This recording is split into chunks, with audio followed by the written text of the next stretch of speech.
In the next 14 minutes, I'm going to help you save your novel. Beginning writers often structure whole sections of their books based on these 9 myths, and it can really ruin their books. But if you watch this video, you will learn how to avoid these common mistakes. We're going to be talking about points like the danger of staying inside the circle of your novel, and also when digression is better than moving the plot forward. But let's get started with the very first myth, which is surprises are better. All right. Surprise is better than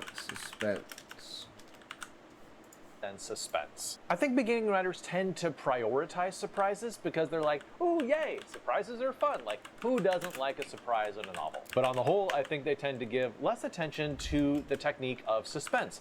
But I really think suspense is kind of the bread and butter of writers. Surprises are like a boom, and then it's over, while suspense you can extend for large portions of the novel. And the perfect example of this is Alfred Hitchcock. He had an idea called the bomb theory. Surprise is when you have a bunch of people sitting around a table, and all of a sudden, a bomb goes off. And yes, of course, the reader or the viewer is going to be shocked. Suspense is when you have those same people sitting around a table, but now you tell the reader or the viewer that there's a bomb underneath the table. There's certainly no mystery, but everyone is wondering, when is that bomb going to go off? Hitchcock believed that audiences are more engaged when you tell them what's going to happen, and that allows for a longer period of suspense. Now, myth number 2 is a twist I'm not sure you've heard before. It is extrapolating Chekhov's gun.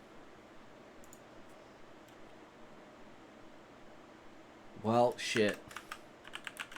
Extrapolating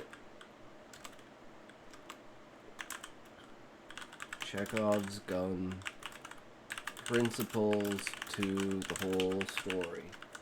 That would be the Emerald Weapon. Principles to the whole story. Chekhov's gun says that if you show a gun on the mantelpiece, that gun must go off by the 3rd act. But I think writers have taken that principle, which is a good one, but they've extrapolated it out to a whole general storytelling principle. Anything you show in your story should have an impact later on. Well, I mean, there are limitations and downsides to that sort of writing idea. It's quite often good to have moments of existence that don't neatly fit into the plot or neatly fit into moments of mundane, atmospheric stuff, or stuff that builds the theme, or yes, just the texture of life. I think what that does is it helps the universe of your book to feel real and authentic rather than contrived and artificial. And that's actually where, like, the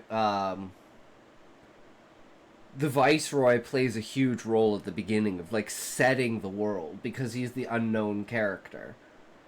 He basically knows nothing about the world, so he's super intrigued by it, because he's heard things, but he's never seen things. There's this Canadian writer named Guy Gavriel Kay, and he said that you want to show the reader that the world of your novel exists outside your characters and your plot, that there is a broader world out there. And so maybe you do want to show a completely random traffic accident that doesn't actually figure into the plot in some way. Or maybe you do want to show a fight between strangers in the supermarket just because it makes the world feel real. And for those of you who need more help with plotting, in my novel course in Bookfox Academy, I have videos like the 7 elements of a bestseller, which includes some very helpful... And that's like where plays come in as well, because plays come in as a huge point of not just exposition world building, but also an element of community, tradition, evolution, self, and, like, expression. And it can all, not just plays either, but, like, poems, songs, dances, just the entertainment factor inside of the tree and how it's spread outside of the tree, and how you can take those down moments like Whose Sides Fall and raise him up through this magnificent story that's being told. And that's where it's like, I like the idea of stories within stories within stories within stories. And the deeper you look, the more stories that you find. PDFs, and then also videos like 5 storytelling guide ropes, which just helps you along the journey of getting that overall plot down. Now, this 3rd myth is probably the most important myth in this entire video, and it is the story happens.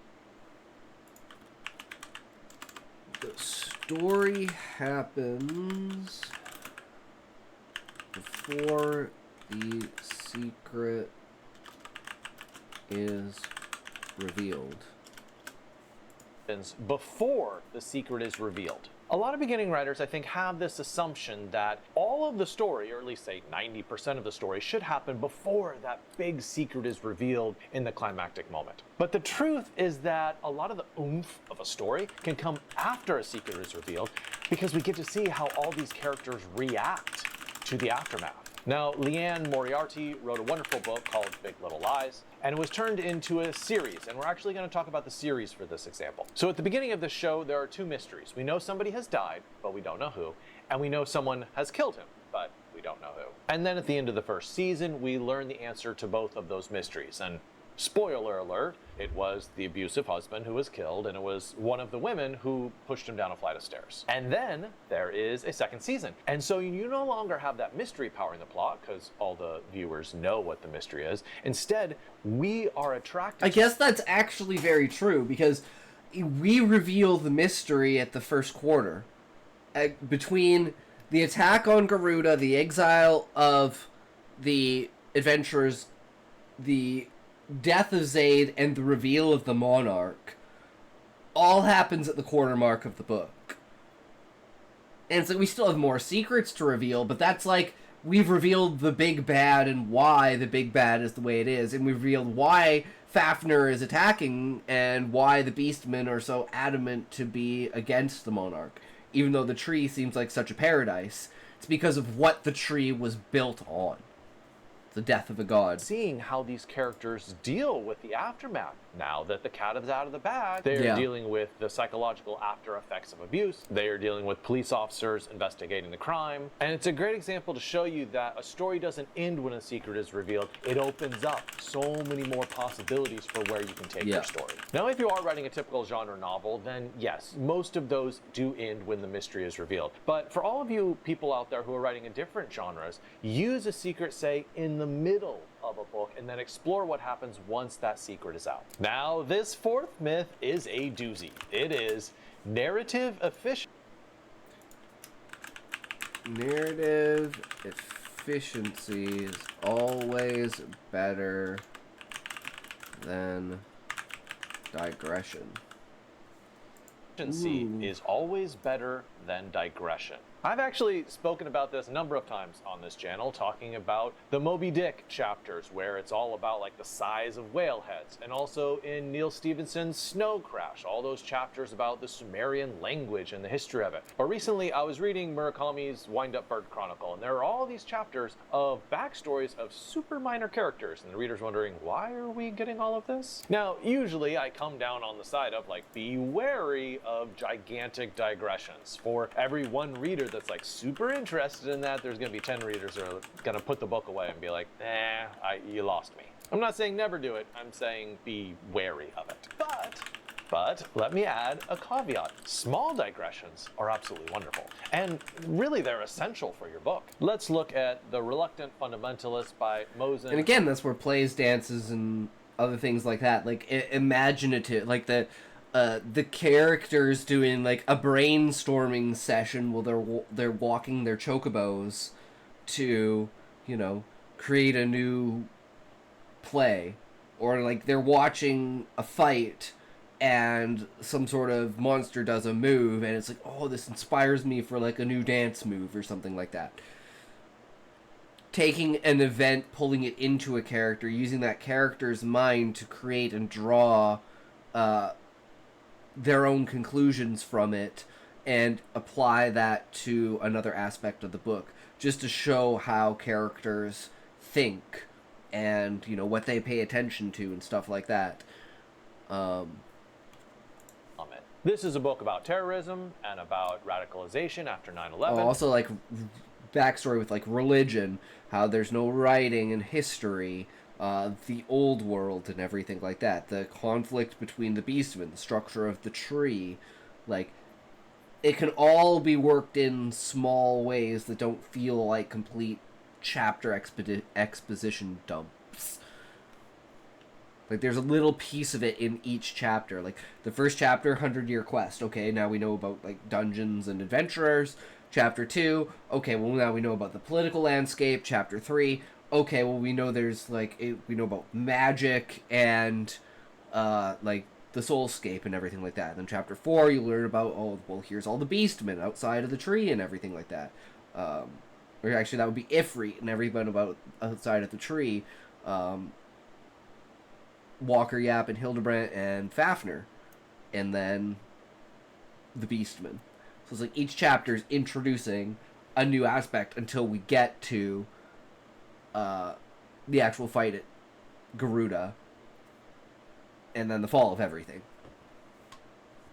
But there is a scene where they're in New York and they just see fireflies. And they're wondering whether this firefly can survive in a big city. It doesn't really have anything to do with the plot, but it's just this nice pause, this nice digression where they watch fireflies. Now you could say, oh, that's a thematic element because they're feeling like they are the fireflies and wondering whether they can survive in a big city. Yes, but my point is, like, it's not plot-based. It's just a nice little breather. So listen, in your novel, remember to take breaths. Sometimes when I read a very popular commercial novel, something like, James Patterson novel or something, I feel suffocated by just this relentless pace. And, I'm begging them, like, please just take a paragraph and do something other than plot, anything other than plot. So yes, in your book, please use digressions. Just understand that the longer it is, the higher the chance that you're going to lose readers. Now, this fifth myth is one that I see really often as an editor.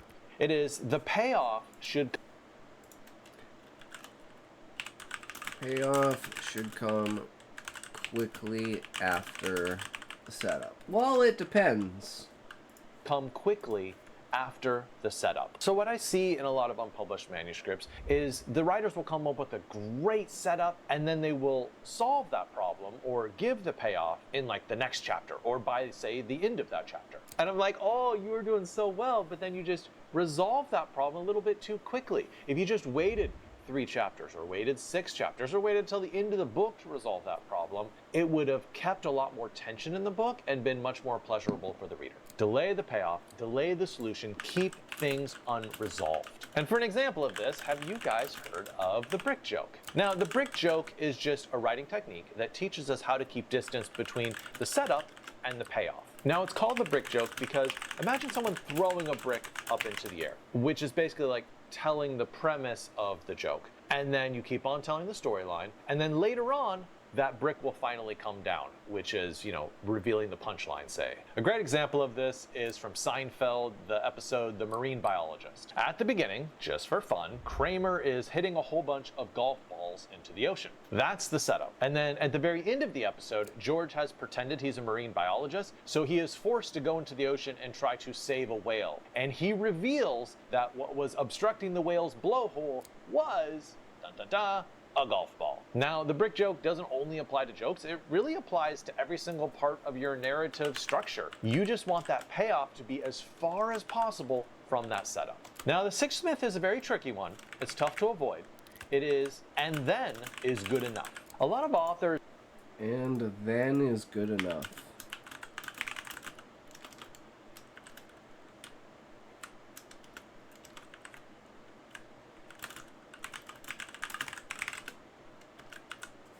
end up getting stuck in this storytelling rut. They're just going along with their story saying, and then this happened, and then this happened, and then this happened. And they're really being a slave to chronology. But the reader starts to get bored because there's just this repetitive sequence of events and there's not any variety to it. And then storytelling, you know what it resembles? It resembles the 5-paragraph essay. Were any of you tortured by that in high school? Now, I actually taught college for a decade, and a lot of what I did was try to train writers away from writing the 5-paragraph essay, which is basically first main point and this main point and this main point, and try to train them towards a more sophisticated manner of essay. Listen, you shouldn't be writing a 5-paragraph story. They're just not very entertaining, like most 5-paragraph essays. A good story uses different connecting words rather than just and then. What you need are some good therefores in there. Cause and effect. This event caused this next event. E.M. Forster said an actual plot is because the king died, Therefore, the queen died of grief. A terrible story is the king died and then the queen died. That's a sequence, but it's not a story. Or think about a transition word like a but, right? This is sort of contrast logic in your story. You completely swing the events and come at it from a new angle. Or think about a word like previously, where you go into the backstory of the character, or you go into the backstory of the mom or dad or grandpa or grandma. Now, this seventh myth is one that I mentioned at the very beginning of the video. It is staying within the circle of the story. I think a lot of writers get stuck on their plot because they're working with all these characters and the setup that they have, and then they just write themselves into a rut. Sometimes, not always, but sometimes you need to throw a grenade from outside your circle story to stir things up. You guys know Raymond Chandler, one of the greatest detective novelists who has ever lived, and he came up with something called Chandler's Law. When you are stuck in your plot, have a man come through the door with a gun. What is he really saying? He's saying, look, if you're stuck, introduce a catalyst to propel the action forward. If you have done everything you can with those characters inside your hermetically sealed circle of your story, then you have to introduce something from the outside to shake it up a little bit. Now, if you're not writing a detective story, maybe it's not a guy with a gun, but maybe it's an out-of-state relative who suddenly, surprisingly, shows up. Or have some sort of natural disaster occur, like an earthquake or a tornado or something. Maybe there's some sort of accidental physical injury, like a bone that gets broken for one of your characters, or maybe a character is pregnant and their water breaks. Now, this next myth is actually one that I personally struggle with a lot. It is number 8, originality is the highest goal. And I get it. You want your book to be different than everything else out there, right? You don't want it to seem like a knockoff. And to an extent, originality is definitely a good thing. The trouble comes when you've made something so original that it doesn't have a place in the market, or people can't figure out what it is, or they can't understand it. So I think the best advice is to use basic tropes, but then just make them your own. I think an example of how to do this is The Martian by Andy Weir. It's following a very time-worn storytelling structure. It's a person stranded in a hostile environment. I mean, think about everything from Robinson. Yeah, mine's pretty basic too. It's like the idea of your what you thought was your home is no longer your home. What you thought was the world is much larger than you ever could have thought it was, and those around you are not the people that they seem to be. Crusoe to Lost to Castaway. But Weir takes that storytelling concept and then he definitely makes it his own. We see a lot of scientific authenticity as Mark Watney solves problem after problem after problem. We also get to experience Mark's funny voice. You wouldn't expect this novel would be funny, but it is. And by adding in the efforts of Earth to try to go rescue him, we also get this global perspective, rather than just being isolated with this one guy on this desert island of Mars. So don't get stuck in the originality trap. Try to make something that feels fresh, but build it on top of a steady structure. And the very last myth that some writers fall prey to is number 9, showing is always better than telling. Now, don't get me wrong, scenes are wonderful. Showing is wonderful, dramatic action. I'm in for that, come on. But there's also a real danger with showing. And the danger is you'll pile up all these scenes, scene after scene after scene, and you'll end up bloating your novel. And so it turns into a 140,000 word novel rather than something a little tidier like 90 or 100,000 words. It is absolutely essential for writers to understand when to skip a whole scene that dramatizes something and just use a line or two that tells us what happened or tells us who that character is. I think there's an excellent case to be made that John le Carré is the best spy novelist of the last century. Fight with me in the comments if you disagree, but he has this book called Tinker Tailor Soldier Spy. I don't think it's his best novel. It's probably Spy Who Came in from the Cold is better, but in the very first 2 pages of this novel, he uses telling at least in 5 different ways that I saw. 1, he introduces a character, and he doesn't show how this kid is dull and deficient. He just tells us, hey, this kid's a little dull. And 2, telling is a good way to get the plot started. He just says, oh, if so-and-so hadn't died, then Jim would have never come to this new school. 3, sometimes you need telling to make time pass. Le Carré just says like, oh, 5 years had passed. A 4th great way to use telling is just to characterize a place, in this case, a school. He says, here's a place where the afternoons are tranquil. He does not show that tranquility, he just tells us. A 5th great way to use telling is just history of events. There's a mystery about why there's this big hole in the ground grounds of this school, and he just tells us, look, they were raising money to finance a pool, but it never got finished. If Lucari had tried to use showing instead of telling in those first 2 pages, it would have expanded out to probably 10 or 15 pages easily. He wanted a faster pace, he knew he had to start the novel quickly, and so he used telling to get the ball rolling. Hey, don't forget to check out Bookfox Academy, link is in the description, and I hope that learning more about these myths helps you with your novel. True. Thank you, good sir. So another one down, boys. Go give him a like, give him a view, give him a subscribe. We got ourselves a good Bookfox. We're going to eventually run out of videos, though. I was thinking about that the other day. I'm like, man, we only got like 10 more videos, and we're going to be like completely out of videos, and then we got to move on to someone else. We'll probably go back to Hello Future Me and do that in a bit here, but we'll see. So, I'm guessing no one has anything, and Callie doesn't seem to be here, so I don't want to read his chapter if he's not here.